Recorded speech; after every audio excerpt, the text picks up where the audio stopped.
Olá, bem-vindos à nossa exploração de hoje. Vamos mergulhar em algumas ideias assim bem transformadoras sobre liderança e o poder do propósito no trabalho. A gente se baseou em trechos do livro Liderança e Propósito, de Fred Kaufman. Ele é um autor que, olha, realmente desafia a visão mais tradicional de gestão, né? Com certeza, Kaufman nos convida a ir além do lucro e da perda, sabe? A ver as pessoas não como simples recursos. Exato. Mas como seres conscientes, buscando significado. A ideia hoje é investigar como essa visão pode remodelar as empresas, destravar o engajamento. E até a forma como a gente encara o nosso próprio trabalho, né? Totalmente. Então, vamos lá. Por onde a gente começa? Acho que pela diferença fundamental entre só gerenciar e liderar de verdade. Boa. Kaufman argumenta que tratar as pessoas como recursos humanos, sabe? Aquela coisa de otimizar. Sim, como peças de uma máquina. Isso impede o gestor de virar líder. O salto, segundo ele, exige reconhecer que as pessoas buscam algo mais. Buscam transcender. Transcender. Através do que ele chama de projetos nobres de imortalidade. É um termo forte, né? O que seria isso na prática? É sair da lógica puramente operacional. A gestão tradicional foca em otimizar a eficiência das peças, né? A liderança, para o Kaufman, inspira seres humanos. Essa ideia dos projetos de imortalidade, que ele pega lá do Ernest Becker, fala do nosso desejo de deixar um legado, sabe? De que nossos valores, aquilo que a gente acredita, durem mais que a nossa própria vida. Ah, entendi. Então a mudança é radical mesmo. É sair do controle para a inspiração. Exato. Menos planilha, mais propósito.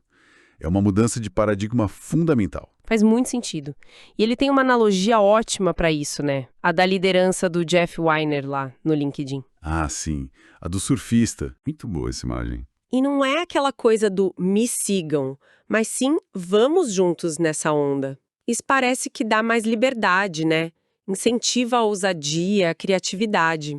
Exato. Mesmo que todo mundo esteja indo, assim, na mesma direção geral. E note que é uma onda enorme. É verdade. Empresas que crescem muito rápido, tipo Google, Facebook, LinkedIn, especialmente lá no Vale do Silício, elas definem missões muito grandiosas, né? Nobres, ambiciosas. Tipo, organizar a informação do mundo. Isso. Ou conectar o planeta. Isso atrai talentos que não querem só um salário. Querem sentir que estão fazendo algo relevante, causando impacto de verdade. Mas você tocou num ponto importante. Não adianta só ter a missão bonita na parede, né? De jeito nenhum. A cultura da empresa precisa respirar isso. O propósito nobre sozinho não segura a barra. E falando em crescimento rápido e desafios, tem outra descrição dele que eu achei ótima. A do empreendedorismo. Qual delas? Aquela de pular de um precipício e construir um avião enquanto cai. Haha, essa é clássica. E muito real, né? O sucesso inicial não elimina o risco. Pelo contrário, a complexidade só aumenta. E aí o microgerenciamento já não funciona mais, né? Impossível. Não escala. O empreendedor precisa se transformar num líder inspirador. Ele tem que fazer essa transição. E Kaufman diz que as empresas que conseguem ser mais ágeis, mais inovadoras, se baseiam em quê? Em verdade e integridade. Exatamente. Para poder dar essa liberdade de execução, essa rapidez e criatividade, a base tem que ser confiança. E confiança vem de verdade e integridade. Essa ideia do propósito que une todo mundo me leva para outra história dele, que eu achei fantástica. A do zagueiro no futebol. Ah, essa é muito boa para ilustrar o ponto. Ele pergunta para o zagueiro qual o trabalho dele. A resposta óbvia é: impedir o gol do outro time. Mas ele insiste, né? Qual o trabalho principal de qualquer um no time? E a resposta é? Ajudar o time a vencer. Simples assim.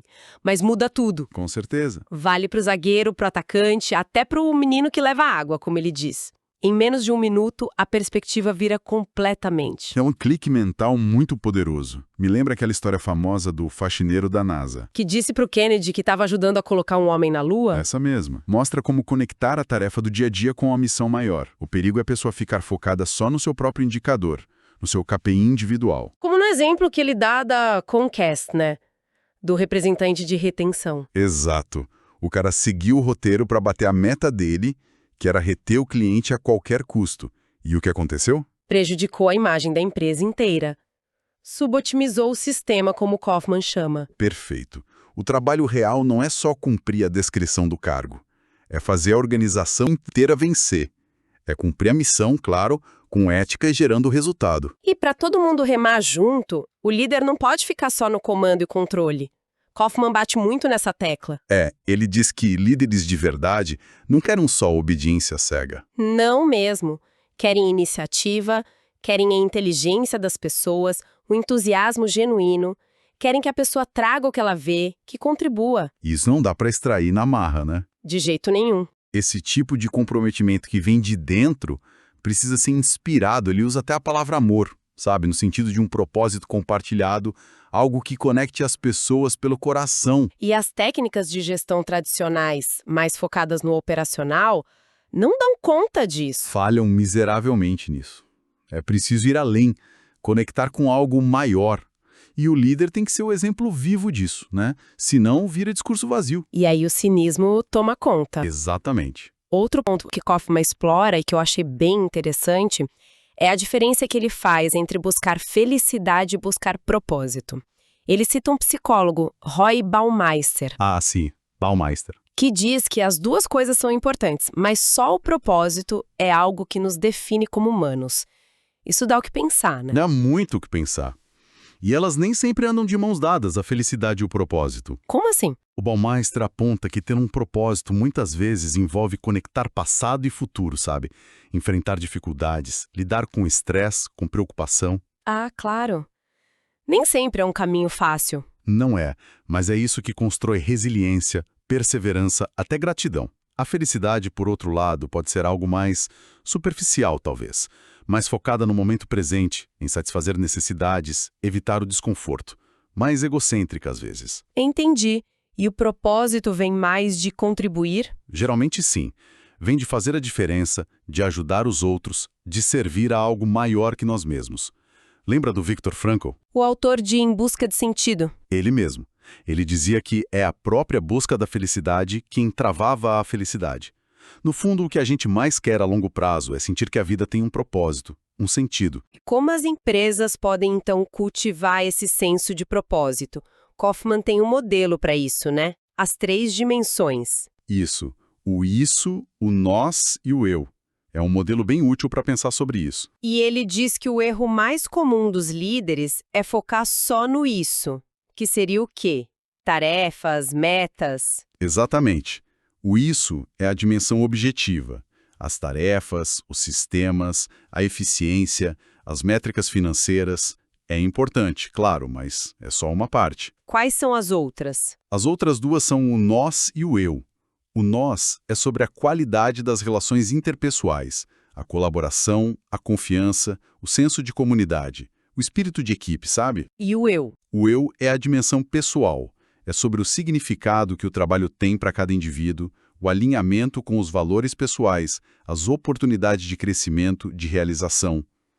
Uma história que só fala de números, só do isso, não segura o engajamento por muito tempo. Precisa complementar, então, com histórias do nós tipo, a gente forma um grupo incrível, estamos juntos nessa. Como nas forças especiais que ele cita, aquele senso de irmandade. E também do eu.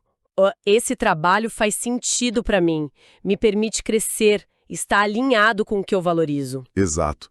E o exemplo do Doug Conant na Campbell Soup é perfeito para isso. Conta um pouco mais. Ele assumiu a empresa numa situação muito ruim, pior performance do setor. E o foco dele foi total nas pessoas, no nós e no eu. Ele demonstrou um cuidado genuíno. A história dos 30 mil bilhetes de agradecimento escritos à mão é famosa. Nossa, 30 mil? É o que dizem. E o resultado foi uma virada impressionante. A empresa saiu do fundo do poço para superar a média mundial em engajamento. A máxima dele era: para vencer no mercado, você precisa antes vencer no ambiente de trabalho. Toca direto nesse ponto das 3 dimensões. Que demais! Mas quando essas dimensões humanas, o nós e o eu, são ignoradas, aí a coisa complica, né? Kaufman usa uma metáfora bem forte para isso. Qual? A do câncer. Essa mesma, a desorganização como um câncer empresarial. Pessoas ou departamentos agindo como tumores, só pensando em si, sugando recursos do todo. É uma imagem dura, mas que reflete uma realidade Em muitas empresas. Ele até conta a conversa com o VP de vendas, Greg, que dizia que via esses tumores por toda parte. E qual a raiz disso na visão dele? Muitas vezes, o problema está no desalinhamento de incentivos. Sistemas de comissão, por exemplo, que acabam premiando o vendedor por fechar um negócio ruim para a empresa ou para o cliente, só para ele bater a meta pessoal dele. É o exemplo do zagueiro de novo, né? Que não sobe pro ataque com medo de prejudicar a estatística individual dele de não tomar gols. Perfeito. É o que Kaufman chama de premiar as pessoas por fazerem a coisa errada e puni-las por fazerem a coisa certa.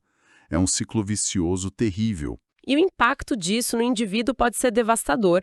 Ele fala do desamparo aprendido, citando Martin Seligman. Sim, um conceito da psicologia bem importante. A pessoa começa a sentir que não adianta o que ela faça, que ela não tem controle sobre a situação, que o esforço dela é inútil. E aí ela simplesmente desiste. Como o elefante amarrado numa corda fraca que nem tenta mais escapar. Ou como os cachorros do experimento clássico do Seligman, que depois de um tempo levantar choques inevitáveis, paravam de tentar escapar mesmo quando podiam. É muito triste, e no ambiente de trabalho isso se traduz em desengajamento massivo. Exato. A pessoa se desliga emocionalmente. Kaufman conta a história de um executivo, o Bill, tratado como uma engrenagem porque a empresa parecia mais preocupada com os trâmites do seguro-saúde do que com o bem-estar dele como pessoa. E isso acabou com o comprometimento dele. Matou na hora. Transformou o que era engajamento em desengajamento ativo até ressentimento. Essa falta de cuidado, essa sensação de impotência e de ser só um número é fatal para a motivação. Então, para reverter isso, a chave não está tanto nos incentivos externos, mas na motivação que vem de dentro, a intrínseca. Kaufman usa outra metáfora boa aqui, a do iceberg. A do iceberg da motivação, né? Isso. Salário, benefícios, essa pontinha visível, tipo menos de 15%. E a maior parte, mais de 85%, está submersa. E o que tem ali? Respeito, cuidado, senso de pertencimento, crescimento e, claro, propósito. Como que a gente ativa essa parte submersa do iceberg? Olha, um exemplo muito inspirador que ele menciona é o do Mark Bertolini, que era CEO da seguradora Aetna. O que ele fez? Depois de uma experiência pessoal muito forte, uma quase morte, ele mudou radicalmente a visão dele. Ele implementou programas de bem-estar na empresa, como yoga, atenção plena. Numa seguradora? Isso é bem diferente. Muito. E o resultado foi surpreendente. Redução do estresse dos funcionários, queda nos custos com saúde e aumento de produtividade. Ele viu a conexão direta entre a saúde das pessoas e a saúde do negócio. Ele tocou nesse propósito maior, nesse cuidado. Interessante. E isso me lembra o que Kaufman fala sobre o Frederick Herzberg e os fatores higiênicos. Sim, Herzberg diferenciava os fatores que causam insatisfação, higiênicos, dos que causam satisfação e motivação, motivadores. Depender demais de recompensas financeiras, dos fatores extrínsecos. Pode minar a motivação intrínseca. Pode sim. É a tal lei de Gresham que ele cita. A moeda ruim expulsa a boa. Maus incentivos focados só no dinheiro podem expulsar os bons incentivos, aqueles ligados ao propósito ou orgulho do trabalho bem feito. Como no caso da creche em Israel, que começou a multar os pais que atrasavam para buscar os filhos. E o resultado foi que os atrasos aumentaram, porque transformou uma norma social, de respeito pelo tempo do outro, numa simples transação econômica. Ah, se eu posso pagar a multa, então posso atrasar. Minou a motivação interna de ser pontual. Faz todo sentido.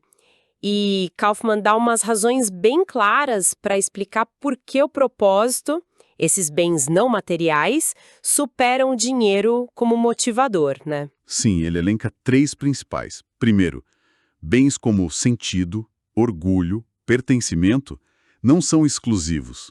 Se eu sinto orgulho, isso não impede você de sentir também. O bolo aumenta para todo mundo. Já o dinheiro? É exclusivo. Se eu ganho um bônus, outra pessoa pode não ganhar. Gera competição, rivalidade. Exato. Segundo ponto. O valor desses bens não materiais depende muito de como eles foram conquistados. Para quem busca propósito, os missionários, isso é crucial. Para quem só busca a recompensa, os mercenários, tanto faz. Entendi. E o terceiro? O terceiro é sobre o locus de controle. Os bens não materiais, como o sentido, dependem mais do nosso compromisso interno, de como a gente se engaja. O dinheiro muitas vezes depende de fatores externos, decisões de outros. O propósito dá mais autonomia nesse sentido. Ok, então ficou claro. Propósito e motivação intrínseca são a chave. Mas como criar um ambiente, uma cultura que realmente sustente isso no dia a dia? Se a cultura come a estratégia no café da manhã, como disse o Drucker? Como que o líder constrói essa cultura? É a pergunta de 1 milhão, né? Com certeza. Kaufman fala sobre 2 dimensões da cultura: consenso e intensidade. Consenso é o quanto as pessoas concordam sobre o que é importante, quais são os valores. Intensidade é o quanto elas realmente se importam com isso. E uma cultura forte precisa dos dois. Precisa dos dois. E ele faz uma distinção importante entre normas de plataforma e normas de estratégia. Uma plataforma e estratégia. Explica melhor. Normas de plataforma são a base ética fundamental. Integridade inegociável, respeito mútuo, segurança psicológica. São os pilares. As normas de estratégia são o jeito de fazer as coisas específico daquela empresa para competir e ter sucesso no mercado dela. E um exemplo bom disso? A Southwestern Airlines é um caso clássico que ele cita. Plataforma forte, com valores claros como espírito guerreiro, coração de servidor, atitude alegrona. E isso tudo alinhado com a estratégia de negócios.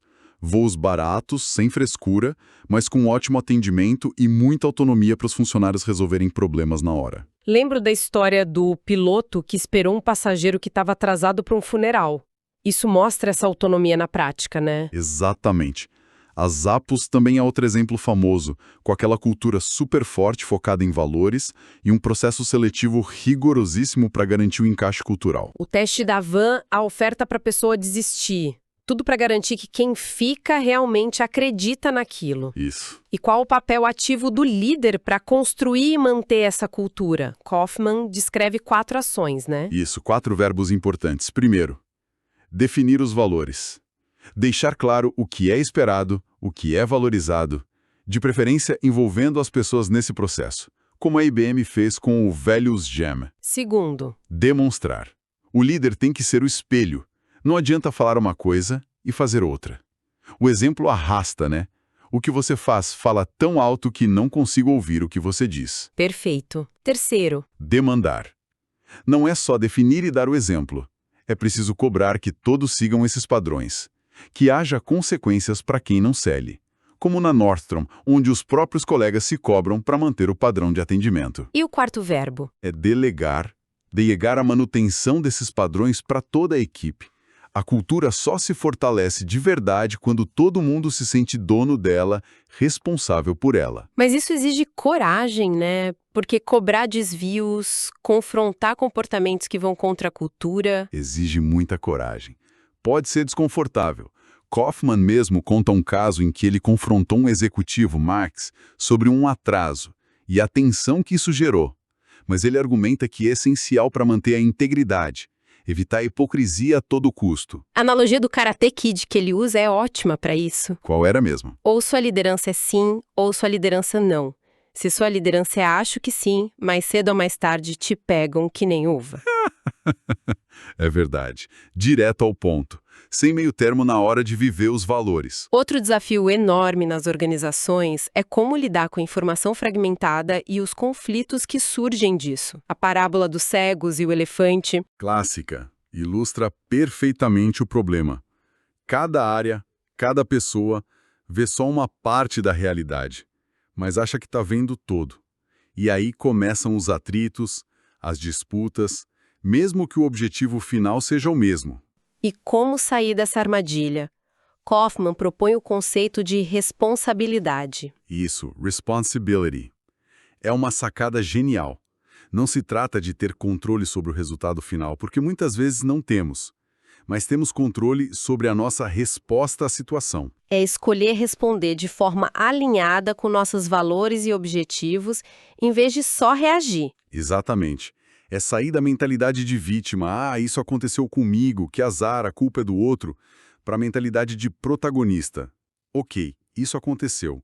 Como eu escolho responder a isso da melhor forma possível? O exemplo do comandante Navy SEAL Jocko Willink é muito forte nisso. Nossa, muito. Assumindo a responsabilidade total por um incidente trágico de fogo amigo, sem apontar dedos, só focando em aprender e melhorar. Isso a resposta à habilidade no nível máximo.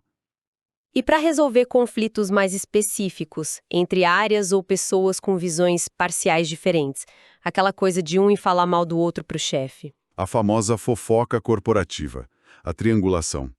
Kaufman detesta isso. Ele propõe a escalada colaborativa. Que seria? Primeiro, as partes envolvidas têm que conversar diretamente. Um esforço genuíno para entender a perspectiva do outro.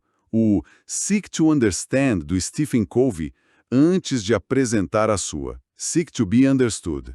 E se mesmo assim não chegarem a um acordo? Aí sim, eles escalam para o gestor. Mas escalam juntos. Apresentam o problema, as duas perspectivas de forma clara e objetiva e pedem ajuda para encontrar a melhor solução para o todo. Ah, bem diferente de cada um ir lá puxar a sardinha para o seu lado. Completamente diferente. Economiza tempo do gestor, evita mal-entendidos, fofocas e geralmente leva a soluções muito mais criativas e integradas. Exige maturidade, claro, mas os ganhos de confiança e colaboração são enormes. E a base para tudo isso funcionar, seja a colaboração, a responsabilidade, é a confiança. Kaufman liga isso diretamente à integridade, especialmente ao fazer e manter o que ele chama de compromissos impecáveis. Sim, compromisso impecável não significa ser perfeito e nunca falhar. Significa ser claro e responsável sobre os acordos que você faz. Começa com clareza no pedido e na resposta, né? Ele descreve 5 respostas válidas a um pedido. Isso, você pode dizer sim, que é uma promessa, não, uma recusa clara e honesta, ainda não, porque precisa de mais tempo e informação para decidir. Ou fazer uma contraproposta, ou então comprometer-se a se comprometer, que é prometer dar uma resposta definitiva até um certo prazo. Exato. O que não vale é o famoso vou tentar, talvez, quem sabe.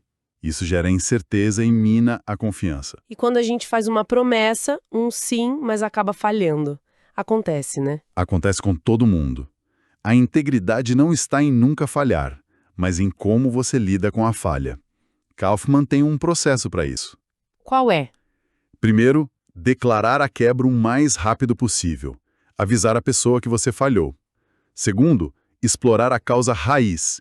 Entender por que falhou, sem ficar dando desculpas esfarrapadas. Terceiro, recomprometer-se, se for possível e fizer sentido, ou revogar a promessa.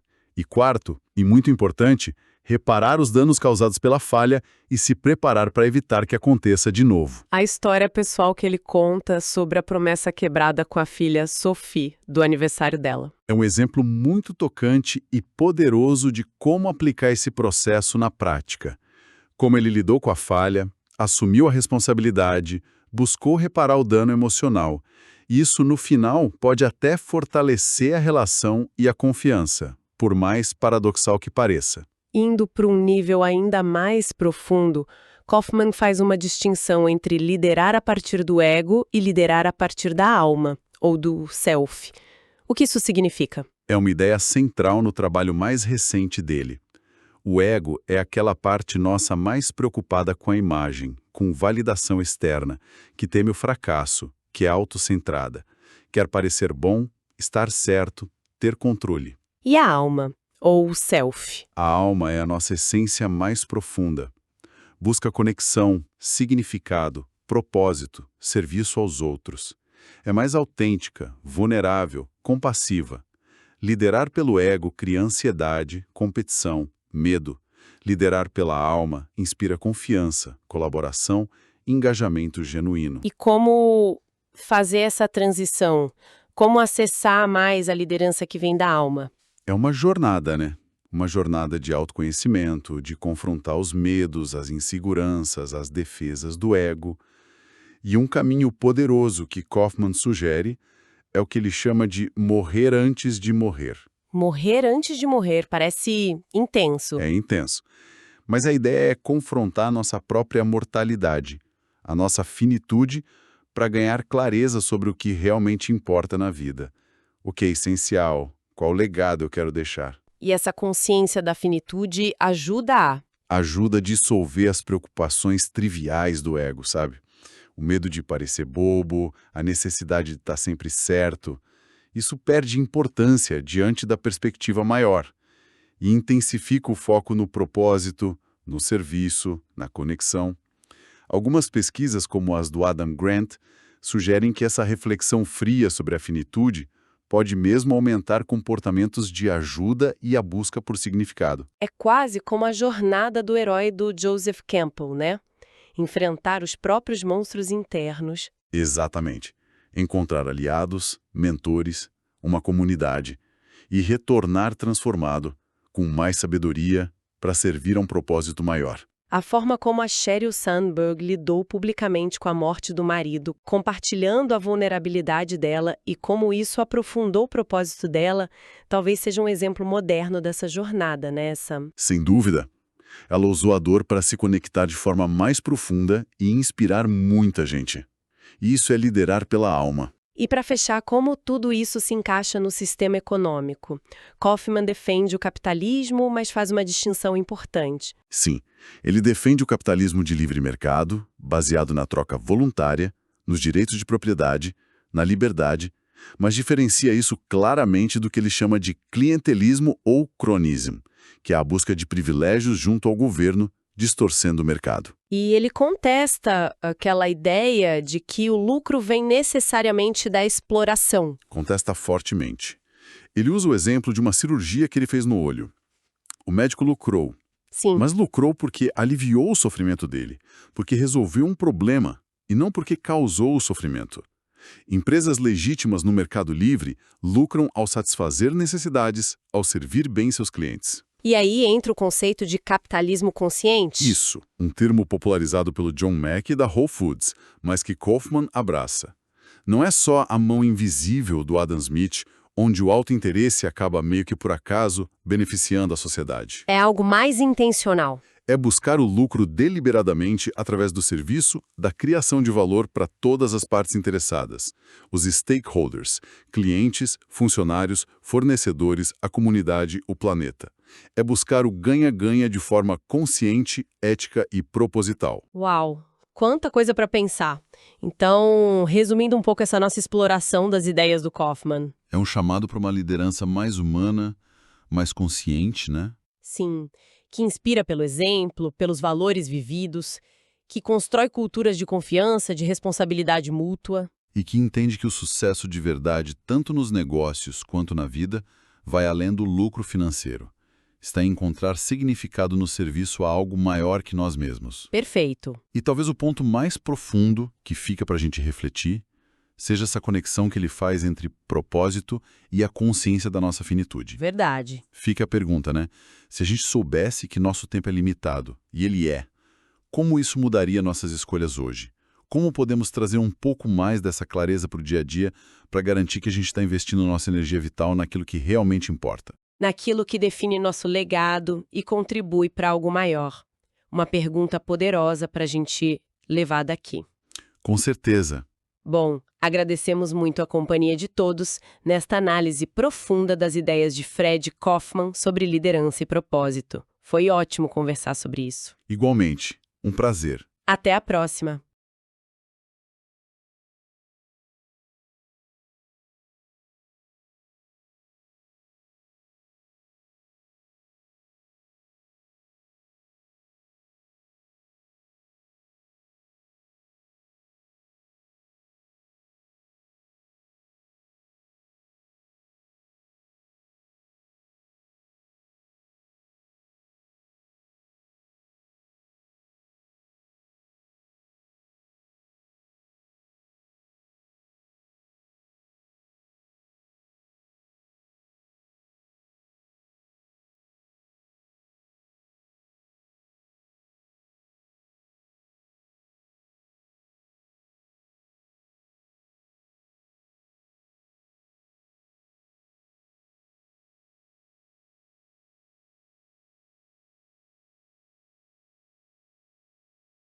aquilo que define nosso legado e contribui para algo maior?